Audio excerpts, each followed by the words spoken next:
नमस्कार, मैं हूं शैलेंद्र सिंह और आप देख रहे हैं हमारा YouTube चैनल शब्द शब्द शैलेंद्र सिंह।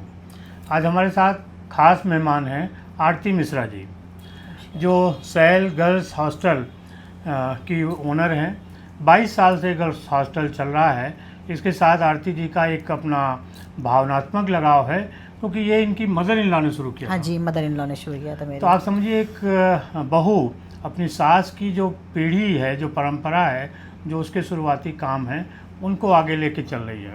और लखनऊ में गर्ल्स हॉस्टल में एक जाना पहचाना नाम है। तमाम सारी खूबियां हैं और उनको आरती जी मैनेज करती हैं।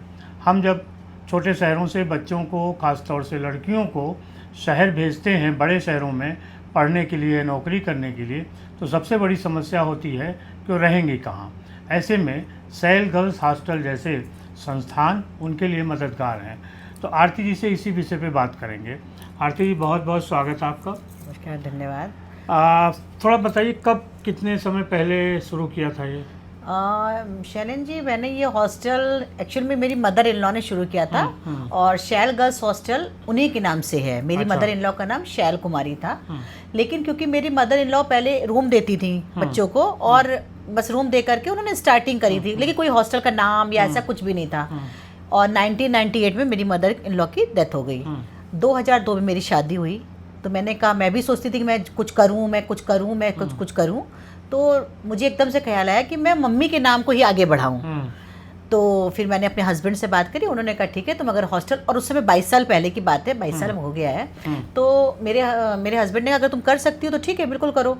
तो मैंने मम्मी का ही नाम दिया, शैल गर्ल्स हॉस्टल, और मैंने स्टार्टिंग करी। तो मैंने सबसे पहले जब स्टार्ट किया तो मैंने घर से स्टार्ट किया। कपूरथला में है हमारा घर, वहाँ से मैंने स्टार्ट किया। और उसमें 5 या 6 लड़कियों से स्टार्ट किया था। और आज हमारी 4 ब्रांचें हैं, और 4 ब्रांचों में ऑलमोस्ट 72-73 लड़कियां हैं। अच्छा। हाँ जी। तो ये लड़कियां ज़्यादातर स्टूडेंट्स हैं? हाँ जी, स्टूडेंट्स हैं। क्योंकि पास ही कोचिंगें हैं। कपूरथला में जैसे जो ब्रांच है, उसके पास में बहुत सारी कोचिंगें हैं। पुरनिया पे जो ब्रांच है, वहाँ पे बहुत सारी कोचिंगें हैं। तो सारे मोस्टली बच्चे कोचिंगों के ही आते हैं। और बच्चे फिर, क्योंकि साल भर की कोचिंग होती है, या किसी के 6 महीने की कोचिंग हुई, पढ़ाई करके वो बच्चे चले जाते हैं। अच्छा, क्या खासियत है सैल गर्ल हॉस्टल की? देखिए, शैल गर्ल्स हॉस्टल में जो मेरा मोटो है, जो मेरा उद्देश्य है, और क्योंकि मुझे अपनी सासू माँ का नाम, मेरे दिमाग में कि मेरी सासू माँ का नाम आगे बढ़ता चले जाए, तो मैं बच्चों को पारिवारिक माहौल देने, क्योंकि मेरी सासू माँ का भी यही था, वो बच्चों के साथ बहुत ही फैमिलियर रहती थी।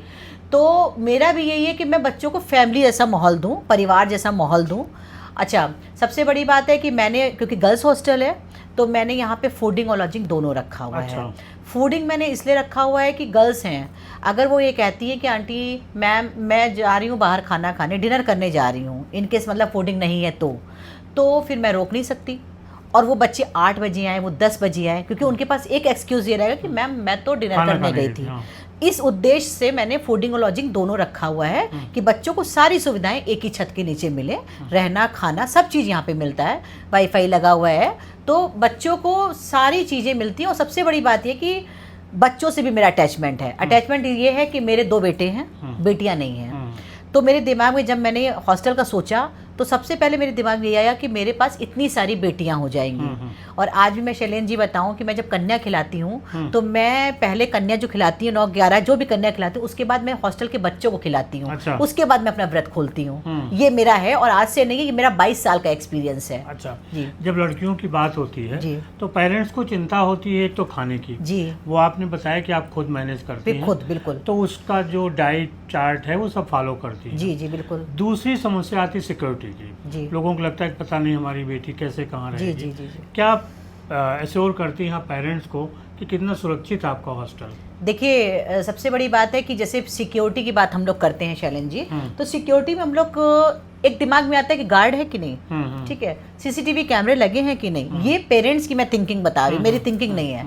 लेकिन मेरी थिंकिंग क्या है कि मैं बच्चों की सिक्योरिटी खुद हूँ, मैं बच्चों की सुरक्षा स्वयं हूँ। क्योंकि अगर कोई भी मिसहैपनिंग हो जाती हॉस्टल में, तो ना तो गार्ड से कहा जाएगा, ना मेरे सीसीटीवी कैमरे काम आएंगे, मैं खुद, पेरेंट्स मेरे से ही कंप्लेन करेंगे। तो मेरा क्या है कि मैंने गार्ड तो रखे हुए हैं, गार्ड है, साथ ही साथ सीसीटीवी कैमरे हैं जिसका मोबाइल पे एक्सेस वगैरह मेरे मोबाइल पे। लेकिन मैं क्या करती हूँ, मैं सारी ब्रांचों को मैं खुद होल्ड करी हुई हूँ। मतलब मुझे खुद देखना है, और जब तक मैं ब्रांचों को खुद नहीं देख लेती हूँ तब तक मुझे कोई वैसा वो नहीं आता कि आज जैसे लगता है कुछ हल्का हल्का सा, मतलब कुछ अच्छा नहीं लगता है कि आज मैं बच्चों से नहीं मिली, आज मैं उस ब्रांच में गई नहीं, मैं देखने नहीं गई। तो सबसे बड़ी बात है कि पेरेंट्स की जो धारणा है, पेरेंट्स इसीलिए पेरेंट्स छोड़ करके जाते हैं, आते हैं पेरेंट्स। और मैं शैलन जी एक चीज़ आपको और भी बताऊं, मेरी 4 ब्रांचें हैं, लेकिन मतलब भगवान की बहुत बड़ी कृपा है और साथ मेरी सासू माँ का आशीर्वाद है मेरे साथ, मेरे पास एक भी सीट खाली नहीं होती है। हाँ, वेटिंग में बच्चे रहते हैं। अच्छा। तो शायद ये जो है कुछ ना कहीं ना कहीं पे तो अच्छा होगा, तभी है। बिल्कुल बिल्कुल, जी जी बिल्कुल। अच्छा, इमरजेंसी अगर हो जाए, मेडिकल इमरजेंसी खास तौर पे, तो किस तरीके से आपने मैनेज किया हुआ है? देखिए क्या होता है, लड़कियों के साथ जैसे कोई प्रॉब्लम आ जाती है अचानक, तो संबंधित हमारे पास आसपास जो भी हॉस्पिटल है वहाँ पे मैंने बोल करके रखा हुआ है, वहाँ के डॉक्टर से बोल करके रखा हुआ है कि इन केस मैं शहर में नहीं हूँ, मैं बाहर हूँ कहीं। वैसे तो मैं शहर के बाहर बहुत ही रेयर जाती हूँ क्योंकि मेरे पास इतनी बड़ी रिस्पॉन्सिबिलिटी है, तो वहाँ पे बोल करके रखा हो अगर मेरे हॉस्टल का बच्चा आता है आपके पास तो आप उसको ट्रीटमेंट दोगे, आप महंगा सस्ता पैसा जमा ये सब नहीं देखोगे। तो डॉक्टर भी उस पर पूरा कोऑपरेट करते हैं और बच्चे हमारे जो है रात में 12 बजे भी। और सबसे बड़ी बात है, अगर मैं हूँ तो मैं बच्चे को स्वयं लेकर के जाती हूँ, कोई स्टाफ का नहीं जाता है कि स्टाफ के साथ बच्चे को भेज दिया। सेकेंड चीज़, बच्चा अगर ज़्यादा मान लीजिए कि उसको डिहाइड्रेशन हुआ है तो और रात में इमरजेंसी पड़ गई है, तो उसको सारा ट्रीटमेंट देने के बाद जब बच्चा बोलने की कंडीशन में होता है तब पेरेंट्स को इन्फॉर्म किया जाता है कि आपके बच्चे के रात में साथ ये प्रॉब्लम हो गई थी लेकिन अब वो ठीक है, आप बात कर सकते हो। तो ये है सर। अच्छा, कुछ और परेशानियाँ आती हैं जैसे पुलिस है, नगर निगम है, कैसे कोऑपरेशन इनका रहता है आपके साथ? देखिए नगर निगम का तो क्योंकि बिल्डिंग हमारी कॉमर्शियल है सर शैलन जी, तो मैं टैक्स भरती हूँ, ठीक है। बाकी जो है नगर निगम का भी कॉपरेशन ये रहता है कि मान लीजिए जैसे गंदगी हॉस्टल में बहुत होती है, ठीक है ना, तो ये होता है कि मेरी एक कॉल पे नगर निगम से भेज देते हैं, सुपरवाइज़र वगैरह को, सफाई कर्मियों को भेज देते हैं, सफाई करवा देते हैं। बिजली का दूसरा होता है, बिजली वाले आए दिन बिजली वाले परेशान करते हैं कि भाई बिल नहीं जमा है, क्योंकि भाई जाहिर सी बात है कॉमर्शियल बिल्डिंग है तो ज़्यादा बिल आएगा, तो बिल नहीं जमा है या जो भी XYZ जो भी है, आज आपकी हॉस्टल की चेकिंग करनी है, मतलब इस टाइप से परेशान करने के लिए। तो लेकिन ये है कि सब कुछ अपडेट है मेरा, तो कोई ऐसी समस्या का सामना नहीं करना पड़ता। तीसरा ये पुलिस का ये रहता है कि पुलिस भी देखिए कोऑपरेट करती है। कोऑपरेट मीन्स कि पुलिस सच्चाई का साथ देती है। और जैसे यहाँ पे मेरा हॉस्टल है तो पिकेट हमारा रात में जाता है, हॉर्न बजाता है, थोड़ी देर जीप को रोकता है, अगर कोई अराजक तत्व खड़ा हुआ है तो उससे पूछता है कि आप कौन हो, क्यों खड़े हो, इस टाइप से पुलिस का भी कोऑपरेशन मिलता है। अच्छा, जो कमरे हैं उनकी व्यवस्था कैसी है, किस टाइप से हैं जो बच्चों को पसंद आते हैं? देखिए एसी और नॉन एसी जी दोनों? हाँ, दोनों है हमारे पास, एसी और नॉन एसी दोनों है। और वैसे तो शेयरिंग बेसिस पे रूम है हमारे पास ज़्यादा, और सिंगल सीटर हमारे पास रूम 5 या 6 रूम पूरे मतलब बिल्डिंग में है।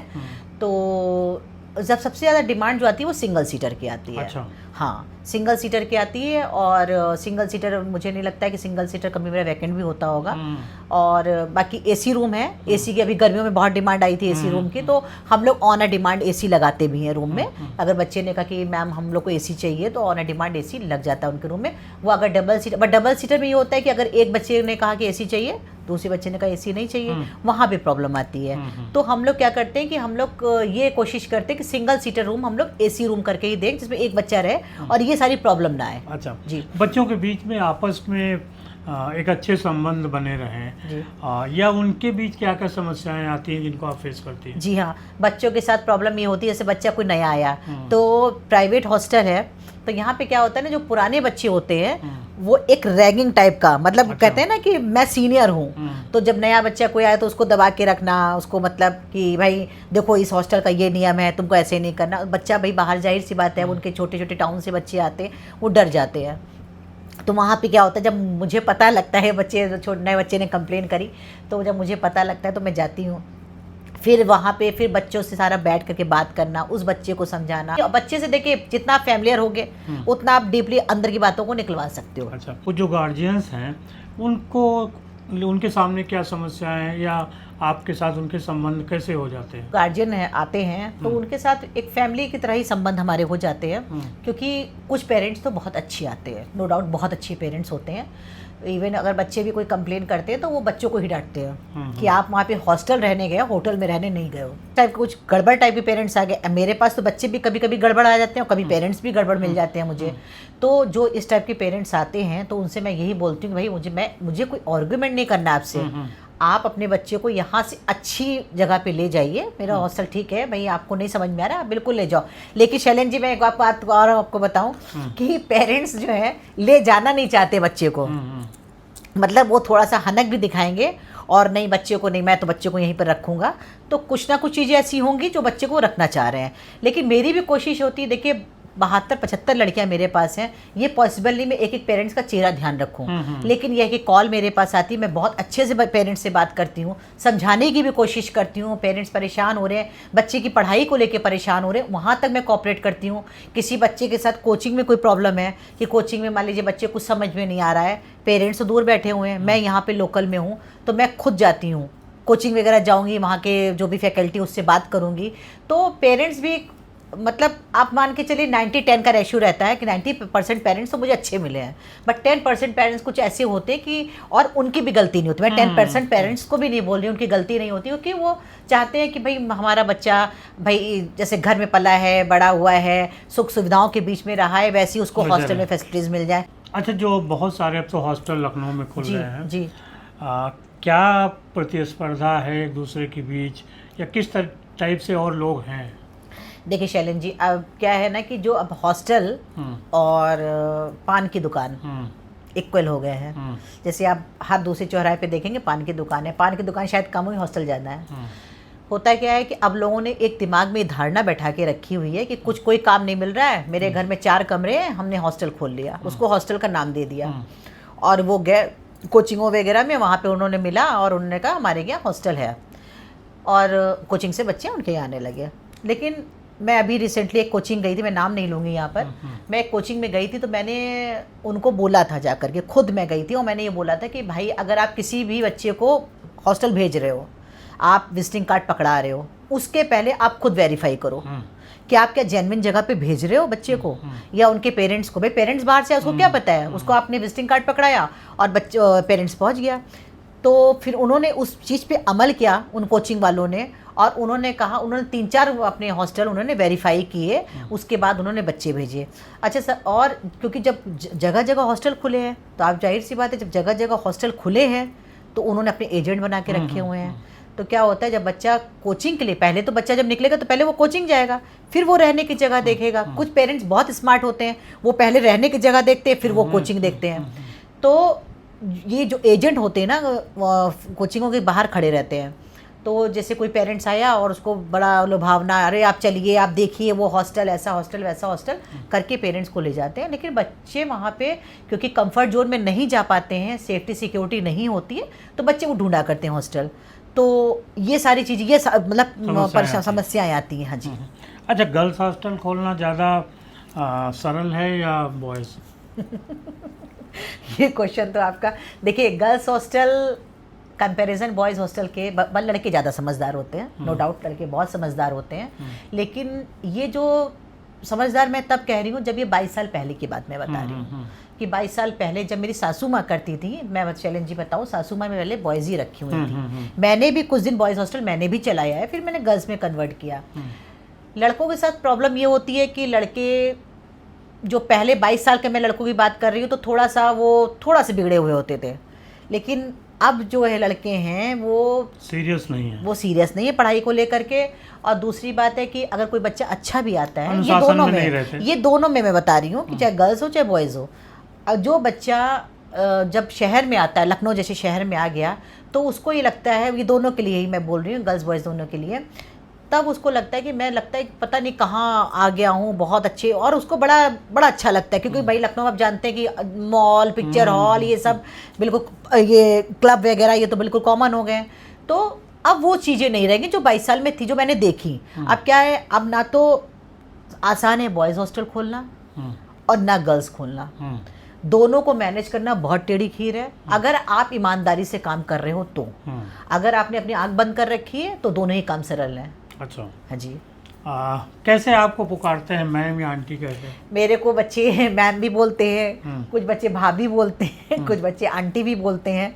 तो 22 साल पहले जब मैं करती थी तो बच्चे भाभी बोलते थे। अब क्योंकि 22 साल तो सफर हो गया तो बच्चे आंटी भी बोलते हैं। तो अब तो मुझे लगता है कि और कुछ बच्चे मेरे को मुझे माँ भी बोलते हैं। यहाँ पे कुछ बच्चे हमारी ब्रांच के हैं जो मुझे माँ जी से बोलते हैं, माँ जी संबोधित करते हैं कि माँ आ गई, इस टाइप से भी बच्चे बोलते हैं। ये उसके लेवल के आते हैं कि वो मुझे आरती जी करके भी बात करते हैं। हाँ हाँ बिल्कुल, ऐसे बच्चे बोलते हैं आरती जी। तो मुझे भाई देखिए, बच्चा जब आता है तो बच्चे की बोलचाल से, उसके डिसिप्लिन से देखिए हम लोग इतना तो जज कर लेते हैं कि बच्चा कैसे माहौल से आया है। तो कभी कभी ऐसे बच्चे बोलते हैं कि आरती जी करके बोला तो फिर भाई एक बार थोड़ा सा लगता है कि रिस्पेक्ट वे में नहीं बच्चा बात कर रहा है। फिर लगता है नहीं ठीक है, इसको मुझे मतलब इसको मैं काउंसलिंग करूँगी। तो मैं बैठाती हूँ बच्चों की, और मैं ये भी बता दूँ कि जो बच्चे थोड़ा परेशान होते हैं कि कोचिंग से उनको लगता है कि डिप्रेशन में जा रहे हैं, कि पढ़ाई नहीं कर पा रहे हैं, घर वालों से बात नहीं कर पा रहे हैं, तो मैं उनकी काउंसलिंग भी करती हूँ। मैं उनको बैठाती हूँ, उनको पूरी उनकी काउंसलिंग करती हूँ। आप उनके गार्जियन के रूप में, बिल्कुल लोकल गार्जियन के रूप में काम करते हैं। बिल्कुल बिल्कुल लोकल गार्जियन हूँ। तो दोस्तों ये थी आरती जी के साथ हमारी बातचीत। आपको कैसी लगी ज़रूर बताइएगा, और अगर जो लोग इस वीडियो को सुन रहे हों उन्हें कोई ज़रूरत हो हॉस्टल की तो आरती से संपर्क कर सकते हैं और बात कर सकते हैं, समझ सकते हैं कि हाँ उनका बच्चा कैसे रह सकता है। बहुत शुक्रिया आरती जी आपका। धन्यवाद, बहुत बहुत धन्यवाद। और दोस्तों आपका भी शुक्रिया कि आप इतने लंबे समय तक हम लोगों के साथ बने रहे। धन्यवाद।